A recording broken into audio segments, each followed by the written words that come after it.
Guys app से हम रुद्रंश को रुद्र बोलेंगे, ठीक है। तो चलिए स्टार्ट करते हैं। रुद्र एक योद्धा एपिसोड 28। जब ध्रुव बाहर आया तब उसने देखा कि उसका वह थोड़ा जो कि किसी जंग लगे हथौड़े की तरह दिख रहा था, वह अब एक सुनहरे हो थोड़े में बदल गया है। फिर उसको एक झटका लगा। इसके बाद ध्रुव की आंखों में एक सुनहरी चमक आ गई। फिर उस सुनहरे हथौड़े में एक कंपन शुरू हो गई। उसके बाद उस हथौड़े में कुछ लकीरें हिलती हुई नजर आने लगी। फिर वह लकीरें धीरे धीरे एक नक्शे में बदल गई, जो कि सिर्फ ध्रुव ही देख पा रहा था। जब ध्रुव ने उस नक्शे को ध्यान से देखा तब उसको उस नक्शे में एक शब्द नजर आने लगी। उस नक्शे में लिखा था हथौड़ा महल। जब ध्रुव ने उस नक्शे में लिखी शब्द को पढ़ा तब उसको कुछ भी समझ में नहीं आ रहा था। वह ये समझ नहीं पा रहा था कि यह नक्शा किस चीज का है और इस नक्शे में हथौड़ा महल क्यों लिखा है। वह अभी यह सब सोच ही रहा था कि तभी उसकी आंखों से धीरे धीरे वह सुनहरी रोशनी कम होने लगी। कुछ पल बाद वह रोशनी पूरी तरह से ध्रुव की आंखों से खत्म हो गई। इसके बाद ध्रुव को वह नक्शा देखना भी बंद हो गया। जब उसको वह नक्शा दिखना बंद हो गया तब उसने देखा कि उसकी आंखों के सामने एक सुनहरा हथौड़ा पड़ा हुआ था, जिसे देखकर ध्रुव फिर से असमंजस में पड़ गया। फिर उसने उस हथौड़े को अपने हाथ से उठाया और रुद्रांश को ढूंढने लगा। इधर रुद्रांश ध्रुव को ही देख रहा था। जब उसने देखा कि ध्रुव उस हथौड़े को उठा रहा है तब वह समझ गया कि ध्रुव उस हथौड़े की परीक्षा में उत्तीर्ण हुआ है, जिसकी वजह से रुद्रांश के चेहरे पर एक मुस्कान आ गया। इधर ध्रुव ने जब अपने दाहिनी तरफ मुड़कर देखा तब उसको रुद्रांश उसकी तरफ देखकर मुस्कुराते हुए दिखा। जब ध्रुव ने रुद्रांश को मुस्कुराते हुए देखा तब उसने रुद्रांश की तरफ चलते हुए असमंजस भरी आवाज में बोला, रुद्रांश भाई ये क्या था। जब रुद्रांश ने ध्रुव की बात सुनी तो वह भी अचरज में पड़ गया। वह ये समझ नहीं पा रहा था कि ध्रुव किस बारे में बात कर रहा है। वह फिर इस अचरज में ध्रुव की तरफ देखकर बोला, क्या क्या था, आखिर तुम कहना क्या चाहते हो। रुद्रांश की बात सुनकर ध्रुव हैरान हो गया। फिर उसने रुद्रांश की तरफ देखकर बोला, रुद्रांश भाई क्या तुमने वह सब नहीं देखा। जिस पर रुद्रांश बोला, क्या नहीं देखा। जिसे सुनकर ध्रुव बोला, भाई क्या तुमने वह नक्शा जिसमें हथौड़ा महल लिखा हुआ था उसे नहीं देखा। जब रुद्रांश ने ध्रुव की बात सुनी तब उसकी आंखों में एक चमक आ गई और वह खुद से बोला, तो मेरा अनुमान सही निकला, वह रेखाएं असल में एक नक्शा ही था। वह समझ गया कि ध्रुव ने उस हथौड़े में एक नक्शे को देखा है। उसने यह अनुमान पहले से लगा लिया था कि उसकी आंखों ने जो आड़ी तिरछी रेखाएं देखी थी वह एक नक्शा था, और उसका अनुमान सही निकला। ध्रुव की बात सुनकर रुद्रांश ने उत्सुकता से पूछा, ध्रुव तुमने सच में वह नक्शा देखा है। जिस पर ध्रुव ने अपना सर हाँ में हिला दिया। ध्रुव को अपना कर हिलाते हुए देखकर रुद्रांश खुश हो गया और ध्रुव की तरफ देखकर बोला, ध्रुव तुम बड़े ही किस्मत वाले हो। मैंने वह हथौड़ा इसी नशे की वजह से ही खरीदा था। जिसे सुनकर ध्रुव अवाक रह गया। फिर वह रुद्रांश की तरफ तरफ देखकर बोला, यह आप क्या बोल रहे हो रुद्रांश भाई। क्या आपने पहले से ही उसे हथौड़े में वह नक्शा देख लिया था। जिस पर रुद्रांश ध्रुव को समझाते हुए बोला, हाँ ध्रुव दरअसल जब मैं पहली बार उस हथौड़े को देखा था तब मैंने उस हथौड़े में कुछ लकीरें देखी थी, पर मैं उन लकीरों को ठीक से समझ नहीं पाया था। इसी बात से मैंने यह अनुमान लगाया कि जो भी इस हथौड़े को अपने काबू में कर लेगा सिर्फ वही उस नशे को देख पाएगा या फिर पढ़ पाएगा। इस वजह से मैंने तुम्हें इस हथौड़े को काबू में करने के लिए कहा था। जब ध्रुव ने रुद्रांश की बात सुनी तब वह अवाक रह गया। अब उसे सब कुछ समझ में आ गया था। वह ये भी समझ गया था कि क्यों रुद्रांश ने उस नक्शे को नहीं देखा, जबकि वो उस नशे को देख पाया था। पर फिर उसके दिमाग में एक सवाल आया। फिर वह रुद्रांश की तरफ देखकर बोला, वैसे रुद्रांश भाई क्या मैं आपसे एक सवाल पूछ सकता हूँ। जिसे सुनकर रुद्रांश हंसते हुए बोला, अरे ध्रुव तुम्हें मुझसे कुछ पूछने से पहले इजाजत लेने की जरूरत नहीं है, तुम जो चाहो मुझसे पूछ सकते हो। जिस पर ध्रुव बोला, रुद्रांश भाई आपने ये हथौड़ा मुझे ही क्यों दिया। अगर आप चाहते तो इस हथौड़े को अपना भी बना सकते थे, पर आपने ऐसा नहीं किया, ऐसा क्यों। ध्रुव की बात सुनकर रुद्रांश अपने चेहरे पर थोड़ी मुस्कुराहट लाते हुए बोला, अरे ध्रुव, तुम कैसी बात कर रहे हो? ये हथौड़ा तुम्हारा है या फिर मेरा? बात तो एक ही है ना। और तुम मेरे भाई हो, क्या मैं अपने भाई को एक उपहार भी नहीं दे सकता? जब ध्रुव ने रुद्रांश की बात सुनी तब उसके दिल में एक अजीब सी खुशी आ गई।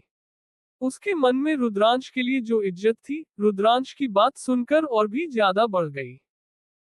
रुद्रांश ने आगे बोलना जारी रखा, और मेरे पास पहले से ही एक स्वर्ग स्तर का तलवार है, जबकि तुम्हारे पास कोई भी हथियार नहीं है। और फिर मैं तो तलवार का इस्तेमाल करता हूँ। मैं उस हथौड़े को लेकर क्या करूंगा? इतना कहकर रुद्रांश चुप हो गया। ध्रुव रुद्रांश की बात सुनकर बोला, पर भाई, यह नक्शा तो आपके लिए उपयोगी है ना? जी, पर रुद्रांश बोला, कोई बात नहीं। वैसे भी मैं चाहता हूं कि तुम्हें इस नक्शे का फायदा मिले। रुद्रांश की बात सुनकर ध्रुव कुछ बोलना तो चाहता था, पर उसे कुछ समझ में ही नहीं आया कि वह क्या बोले। इसलिए वह चुप रह गया। इधर रुद्रांश कुछ समय चुप रहने के बाद गंभीरता के साथ ध्रुव से बोला, पर ध्रुव, इस बात का ध्यान रखना, ये हथौड़ा कोई साधारण हथौड़ा नहीं है। यह एक तीसरे स्तर के उच्च श्रेणी का युद्ध हथियार है। इसीलिए इसका खास ख्याल रखना। जब ध्रुव ने रुद्रांश की बात सुनी तब उसके चेहरे पर आश्चर्य का भाव आ गया। दरअसल उसने नीलामी घर में सुनी बात को सच मानकर इस हथौड़े को एक दूसरे स्तर का हथौड़ा मान लिया था। इसी आश्चर्य के भाव के साथ ध्रुव रुद्रांश की तरफ देखकर बोला, रुद्रांश भाई, आपको ये कैसे पता चला कि यह हथौड़ा एक तीसरे स्तर का युद्ध हथियार है, जबकि विनय ने इस हथौड़े को दूसरे स्तर का हथियार बताया था? जब रुद्रांश ने ध्रुव की बात सुनी तब उसने मुस्कुराते हुए बोला, अरे ये तो मेरी आंखों की शक्ति। रुद्रांश इतना कहकर चुप रह गया। उसे यह एहसास हो गया कि उसने कुछ गलत बोल दिया है। इसके बाद वह ध्रुव से नजर चुराने लग। जब ध्रुव ने रुद्रांश की बात सुनी और उसको खुद से नजरें चुराते देखा तो उसको कुछ एहसास हुआ। फिर उसके दिमाग में कुछ खटका, उसने मन ही मन बोला, आंखों की शक्ति। यह आंखों की शक्ति क्या है? इसके बाद ध्रुव रुद्रांश की तरफ गहरी नजरों से देखकर बोला, रुद्रांश भाई, आप रुक क्यों गए? आपने बताया नहीं कि आपको कैसे पता चला कि यह हथौड़ा एक तीसरे स्तर का युद्ध हथियार है? जब रुद्रांश ने ध्रुव की बात सुनी तो वह हड़बड़ा गया और हड़बड़ी में हकलाते हुए बोला, अरे छोड़ो ना ध्रुव, अब तुम्हें वह हथौड़ा तो मिल ही गया ना, तो फिर इसके बारे में क्यों सोचना? ध्रुव फिर से ध्रुव की तरफ तिरछी आंखों से देखते हुए बोला, और यह आंखों की शक्तियों का क्या राज है? जिस पर रुद्रांश थोड़ा डर गया और ध्रुव से नजर चुराते हुए बोला, कौन सी आंखों की शक्तियां? मैंने ऐसा कुछ भी नहीं कहा। जिसे सुनकर ध्रुव की आंखें सिकुड़ गई और फिर वह रुद्रांश की तरफ देखकर थोड़ी नाराजगी से भरी आवाज में बोला, रुद्रांश भाई, आप मुझसे बात मत छुपाओ। मैंने आपको कहते हुए सुना था आंखों की शक्तियों के बारे में। अब जल्दी से मुझे सब कुछ बताओ। जिसे सुनकर रुद्र ने एक गहरी सांस चली। अब उसको यह एहसास हो गया था कि ध्रुव को जब तक वह अपनी आंखों के राज नहीं बताता तब तक वह चुप नहीं बैठेगा। फिर उसने एक गहरी सांस ली और ध्रुव की तरफ देखकर बोला, ठीक है ध्रुव, देखो मैं तुम्हें सब कुछ बताऊंगा, पर तुम्हें मुझसे एक वादा करना पड़ेगा कि तुम कभी भी किसी को यह नहीं बताओगे कि मेरे पास ये शक्तियां हैं। जिसे सुनकर ध्रुव ने अपना सर हाँ में हिला दिया और रुद्र की तरफ देखकर बोला, कैसी बात कर रहे हैं भाई, क्या आपको मुझ पर भरोसा नहीं है? आपने बोल दिया ना कि मैं किसी को नहीं बता सकता, तो आप बिल्कुल बेफिक्र हो जाए, मैं किसी को भी कुछ नहीं बताऊंगा। जब रुद्रांश ने ध्रुव की बात सुनी तब उसने भी अपना सर हिला दिया। फिर उसने ध्रुव से वह सभी बातें बताई कि कैसे उसको ये शक्तियां मिली और यह शक्तियां क्या क्या देख सकती है और आंखों की शक्तियों का काम क्या है। जब ध्रुव ने रुद्रांश की बातें सुनी तब वह आश्चर्यचकित और खुश दोनों ही हो गया। दरअसल वह और रुद्रांश बचपन से ही एक साथ पले बड़े थे और ध्रुव हमेशा ही रुद्रांश का साथ देता था, चाहे वह कितनी भी परेशानी में हो या फिर उसके सामने कोई भी हो। इस बात से उसका रुद्र के प्रति उसका समर्पण दिखाई देता है। फिर वह खुशी में रुद्रांश की तरफ देखकर बोला, क्या आपने जो कर कहा है वह सब सच है? जिस पर रुद्रांश ही अपना सर हिला दिया, जिसे देखकर ध्रुव और भी ज्यादा खुश हो गया और फिर रुद्र ध्रुव की तरफ देखकर बोला, रुद्र भाई आपको तो कमाल की शक्तियां मिली है। इस शक्ति से तो हम क्या क्या नहीं कर सकते हैं। खासकर विरासत और खजाना खोजने को पाने से हमें कोई नहीं नहीं रोक सकता। जब रुद्र ने ध्रुव की बातें सुनी तब उसने भी एक गहरी सांस ली और फिर धूप की तरफ देखकर मुस्कुराने लगा। दरअसल उसे डर था कि ध्रुव शक्तियों के बारे में छुपाने से नाराज हो जाएगा। पर जब उसने ध्रुव की प्रतिक्रिया देखी तब उसके मन को कुछ हद तक शांति मिली। इधर ध्रुव अब शांत हो गया और थोड़ा नाराज भी हो गया और रुद्रांश की तरफ देखकर बोला, रुद्र भाई आपने मुझसे ऐसी बात क्यों छुपाई? लगता है आपको मेरे ऊपर भरोसा नहीं है। ध्रुव की बात सुनकर रुद्र हड़बड़ा गया, जिस बात का उसे डर था वही बात हो गई। फिर उसने ध्रुव को समझाते हुए बोला, ऐसा कुछ नहीं है ध्रुव, मैं तुम्हें इसके बारे में बताने ही वाला था। बस मैं एक सही मौका ढूंढ रहा था। पर अब तो मैं तुम्हें सब कुछ बता दिया है ना। अब तुम मुझे माफ कर दो। इतना कहकर वो ध्रुव की तरफ बड़ी ही उम्मीद के साथ देखने लगा। जब ध्रुव ने रुद्रांश की बात सुनी तब उसने समझते हुए अपना सर हिला दिया। वह भी रुद्रांश की हालात को समझ पा रहा था। ये शक्तियां किसी को बताना कितनी बड़े जोखिम को आमंत्रण दे सकता है वह समझ सकता था।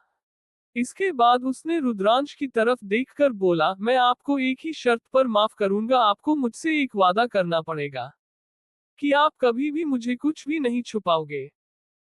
इसे सुनकर रुद्र ने अपना सर हाँ में हिला दिया और बोला, ठीक है ध्रुव, मैं तुम्हें वादा करता हूँ कि अब से मैं वह सभी बातें बताऊंगा जो कि मेरे नियंत्रण में होगा। इसे सुनकर ध्रुव खुश हो गया और फिर ध्रुव और रुद्र दोनों गले मिले। गले मिलने के बाद रुद्रांश ध्रुव से अलग हुआ और ध्रुव की तरफ देखते हुए बोला, अच्छा ध्रुव, तुमने उस नक्शे में क्या पढ़ा? ध्रुव रुद्रांश की तरफ देखकर बोला, रुद्रांश भाई, उस नक्शे में लिखा हुआ था हथौड़ा महल। जब रुद्रांश ने हथौड़ा महल नाम सुना तो मन ही मन सोचा, ये हथौड़ा महल क्या हो सकता है? फिर वह ध्रुव की तरफ देखकर बोला, क्या तुम्हें पता है कि यह हथौड़ा महल के है? जिस पर ध्रुव ने अपना सर नामे हिला दिया। जब रुद्रांश ने देखा कि ध्रुव को हथौड़ा महल के बारे में कुछ नहीं पता तब उसने ध्रुव की तरफ देखते हुए बोला, चलो कोई बात नहीं, हम इसके बारे में गुरुकुल की लाइब्रेरी में पता कर लेंगे। जिस पर ध्रुव ने भी अपना सर हिला दिया। इसके बाद दोनों जंगल से बाहर निकल गए। जंगल से निकालकर ध्रुव रुद्रांश अपने अपने घर गए। कुछ समय अपने घर में रहने के बाद दोनों गुरुकुल पहुंच गए। वहां पहुंचकर दोनों लाइब्रेरी में चले गए। वहां पर उन्होंने आचार्य इंद्रेश को देखकर उनको प्रणाम करते हुए लाइब्रेरी के अंदर चले गए।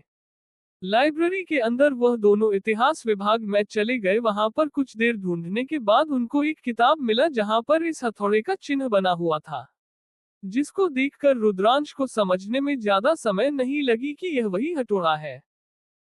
फिर रुद्रांश ने उस किताब की तरफ इशारा करते हुए ध्रुव से बोला, ध्रुव, लगता है वह किताब हमें इस हथौड़े के बारे में कुछ बता सकती है। ध्रुव ने रुद्रांश की बात सुनकर अपना सर हिला दिया। इसके बाद ही रुद्र ने उस किताब को पकड़ा और ध्रुव के साथ लाइब्रेरी में एक खाली जगह ढूंढकर उस किताब को दोनों पढ़ने लगे। जब रुद्रांश और ध्रुव ने उसे पढ़ा तब उनके चेहरे पर एक खुशी नजर आने लगी। उनको उस हथौड़े बारे में बहुत सी बातें पता चली। दरअसल वह हथौड़ा, जैसा कि रुद्रांश ने सोचा था, एक तीसरे स्तर के उच्च श्रेणी का युद्ध हथियार था। आज से लगभग 500 साल पहले एक महान युद्ध हुआ था, जहां पर महंत प्रदेश के 17 राज्य मिलकर काली शक्तियों के खिलाफ एक महान युद्ध लड़े थे। शक्तिनगर राज्य को मिलाकर सभी 17 राज्य महंत प्रदेश के अधिकार क्षेत्र में आते थे। उस समय 5 सबसे महान राज्यों के सबसे ताकतवर दलों ने मिलकर एक दूसरा आयाम बनाया था, जहां पर उनके दलों के सभी सदस्य रहा करते थे। उस युद्ध में महान हथौड़ा राजा भी एक दल का लीडर था। उस महान युद्ध में वह आयाम पूरी तरह से क्षतिग्रस्त हो गया। वहां पर रहने वाले सभी लोग काली शक्तियों के द्वारा मारे गए। पर फिर भी उन महान योद्धाओं ने आपने और अपने दलों का बलिदान करके महंत प्रदेश को काली शक्तियों से बचा लिया था। वही जगह है जहां पर 6 साल में एक बार होने वाले 17 राज्यों की लड़ाई होने वाली है। और हथौड़ा महल हथौड़ा राजा का मुख्य महल था। जहां पर उसके दल के सभी सदस्य रहा करते थे। इतना पढ़ने के बाद रुद्रांश ने मन ही मन सोचा, इसका मतलब वहां पर अभी भी खजाने हो सकता था, और अब इस खजाने का नक्शा ध्रुव के पास है। इतना सोचते ही रुद्र के चेहरे पर एक बड़ी सी मुस्कान आ गई। इधर ध्रुव भी यह सब जानकर बहुत खुश हो गया। तो क्या होगा आगे? कौन था हथौड़ा राजा? क्यों होती 6 सालों में 17 राज्यों की लड़ाई? क्या ध्रुव और रुद्र जाएंगे हथौड़ा महल? जानने के लिए देखते रहिए रुद्र एक योद्धा। एक योद्धा। रुद्र एक हिडन वॉरियर एपिसोड 29। ध्रुव ने जब उस हथौड़े की उत्पत्ति के बारे में जाना तब उनके मन में 17 राज्यों की लड़ाई में भाग लेने का संकल्प और भी ज्यादा दृढ़ हो गया। फिर दोनों अपने अभ्यास स्थल में जाकर फिर से अपने अभ्यास में लग गए। 9 महीने बाद जंगल के उस स्थान पर रुद्रांश अपनी आंखें बंद करके ध्यान में बैठा हुआ था। वह अपनी युद्ध स्तर को बढ़ाने की कोशिश कर रहा था। उसके चारों तरफ कुदरती ऊर्जा बहुत ही तेजी से घूमती जा रही थी और उसके शरीर में समा रही थी। कुछ समय ऐसे ही ध्यान करने के बाद रुद्रांश ने अपनी आंखें खोली, पर उसके चेहरे पर कोई भी खुशी नजर नहीं आ रही थी, बल्कि उसके चेहरे पर थोड़ी परेशानी नजर आ रही थी। इधर ध्रुव भी अपना अभ्यास कर रहा था। जब उसने देखा कि रुद्र जाग चुका है तब रुद्रांश के पास आया और उसे मुस्कुराते हुए बोला, रुद्रांश भाई, क्या आपका यद स्तर बढ़ गया है? इतना कहकर वो रुद्रांश की तरफ देखने लगा। ध्रुव की बात सुनकर रुद्र थोड़ा मायूसी के साथ बोला, नहीं ध्रुव, मेरा युद्ध स्तर नहीं बढ़ा है। मैं अभी भी 9वें पड़ाव का योद्धा हूँ। दरअसल रुद्रांश इन 9 महीनों में अपना यद स्तर सिर्फ एक पड़ाव तक ही बढ़ा पाया, जबकि ध्रुव अब एक मूलाधार चक्रीय योद्धा बन चुका है। रुद्रांश के शरीर में 3 युद्ध आत्माएं होने की वजह से उसके साधना करने की रफ्तार बाकियों के मुकाबले बहुत कम है। वह अपने शरीर में बाकियों के जितना शक्ति तो सोख पाता है, पर यह शक्ति की मात्रा उसके 3 युद्ध आत्माओं के लिए पर्याप्त नहीं है। बाकी योद्धाओं के लिए अपनी युद्ध स्तर बढ़ाने में जितना समय लगता है, रुद्र को अपना स्तर बढ़ने के लिए बाकियों से दुगना से ज्यादा समय लगता है। इस वजह से हमेशा ही रुद्रांश को अपने यद स्तर बढ़ाने में मुश्किल होता है। इधर जब ध्रुव ने रुद्रांश की बात सुनी तो वह भी उदास हो गया। जब रुद्र ने ध्रुव को उदास होते हुए देखा तब उसने ध्रुव की तरफ देखकर मुस्कुराते हुए बोला, अरे तुम उदास क्यों होते हो? मेरा युद्ध स्तर कभी ना कभी तो बढ़ेगा ही। जिस पर ध्रुव बोला, भाई मैं आपके युद्ध स्तर के लिए परेशान नहीं हूँ। आपका युद्ध स्तर तो कभी ना कभी बढ़ेगा ही, लेकिन आप भूल रहे हैं हमें वह तीसरे स्तर का युद्ध तकनीक गुरुकुल को वापस लौटाने में सिर्फ 1 महीना ही बाकी है। जब रुद्र ने ध्रुव की बात सुनी तब उसके चेहरे पर भी चिंता नजर आने लगी। फिर उसने ध्रुव की तरफ देखकर गंभीर होकर बोला, हाँ तुमने सही बोला, अगर मेरा युद्ध स्तर इतनी धीमी गति से बढ़ा तो मुझे मूलाधार चक्रीय योद्धा बनने में और 3 महीने लग जाएंगे। फिर उसने कुछ सोचते हुए ध्रुव से बोला, पर तुम चिंता मत करो, मेरे पास एक उपाय है। जब ध्रुव ने रुद्र की बात सुनी तब वह चौंक गया और फिर रुद्र की तरफ हैरानी से देखने लगा। फिर इसी हैरानी के साथ वह रुद्रांश की तरफ देखने लगा और फिर रुद्र से पूछा, कौन सा उपाय? ध्रुव की बात सुनकर रुद्र मुस्कुराने लगा। फिर वह अपनी जगह से खड़ा हुआ और ध्रुव की तरफ देखकर बोला, चलो ध्रुव, हमें कहीं जाना है। इतना कहकर वो आगे चलने लगा। इधर ध्रुव रुद्रांश को आगे जाते हुए देखकर असमंजस में पड़ गया और रुद्र को देखता ही रह गया। फिर कुछ समय रुद्रांश को देखने के बाद वह अपने होश में आया और रुद्रांश के पीछे जाने लगा। कुछ ही पलों में वह रुद्रांश के पास पहुंच गया और फिर रुद्रांश की तरफ देखकर बोला, रुद्रांश भाई, हम कहाँ जा रहे हैं? जिस पर रुद्र बोला, हम नीलामी घर जा रहे हैं। जब ध्रुव ने रुद्र की बात सुनी तब वह हैरान रह गया और इसी हैरानी के साथ रुद्र से पूछा, पर हम नीलामी घर क्यों जा रहे हैं? इसे सुनकर रुद्रांश मुस्कुराने लगा, पर फिर उसने ध्रुव को कुछ भी नहीं बताया। उसने बस ध्रुव की तरफ देखकर इतना बोला कि ध्रुव, तुम पहले चलो तो सही, वहां चलकर तुम्हें सब कुछ चल जाएगा। जब ध्रुव ने रुद्रांश की बात सुनी तो वह उससे कुछ पूछना तो चाहता था, पर फिर उसने चुप रहना ही ठीक समझा। फिर दोनों चलते चलते नीलम नीलामी घर पर पहुंच गए। अभी तक उन्होंने अपने चेहरे को कपड़े से ढक लिया था। जब वह दोनों नीलामी घर के बाहर पहुंचे तब वहां पर खड़े दोनों गार्ड रुद्रांश को देखकर सम्मान के साथ झुक गए और उन दोनों को अंदर जाने दिया। दरअसल पिछली बार नीलांबर ने नीलामी घर के सभी सदस्यों को ये बता दिया था कि रुद्र को कोई भी नीलामी घर के अंदर आने से नहीं रोकेगा, इसलिए वह दोनों गर्द रुद्रांश और ध्रुव को बाहर रोकने की कोशिश भी नहीं किया। रुद्रांश और ध्रुव दोनों नीलामी घर के अंदर सीधे काउंटर पर जा पहुंचे। वहां पर आज भी नीलांबर ही बैठा हुआ था। जब नीलांबर ने अपने सामने आते हुए दोनों काले कपड़े पहने लड़कों को देखा, तब उसकी आंखों में एक चमक आ गई। फिर वह उन दोनों की तरफ देखकर मुस्कुराने लगे और फिर अपनी जगह से खड़े होकर उन दोनों का स्वागत करते हुए वो बोले, स्वागत है आपका रुद्र हमारे नीलामी घर में। जिस पर रुद्रांश अपना सर हिला देता है। इसके बाद नीलांबर रुद्र की तरफ देखकर बोले, रुद्र आपकी गोली तो बहुत ही ज्यादा कमाल की है। जिस पर रुद्रांश मुस्कुरा देता है। फिर नीलांबर कुछ सोचते हैं रुद्रांश की तरफ देखकर बोले, तो बोलिए रुद्र आपका यहाँ हमारे नीलामी घर में कैसे आना हुआ? क्या आप आज भी कोई मूल्यवान गोली नीलामी करने आए हैं? दरअसल नीलांबर रुद्र के आते ही उसके गुरु के बारे में पूछने वाला था, पर फिर उसने रुद्रांश के गुरु के ओहदे को देखते हुए बाद में पूछने का सोचा। जब रुद्रांश ने नीलांबर की बात सुनी तब उसने मुस्कुराते हुए बोला, नहीं वरिष्ठ, दरअसल मुझे कुछ जड़ी बूटियां चाहिए। जब नीलांबर ने रुद्रांश की बात सुनी तो वह सोच में पड़ गया। फिर उसने अपने चेहरे पर एक बड़ी सी मुस्कान लाते हुए बोला, जी जरूर, बताएं आपको कौन सी जड़ी बूटियों की जरूरत है।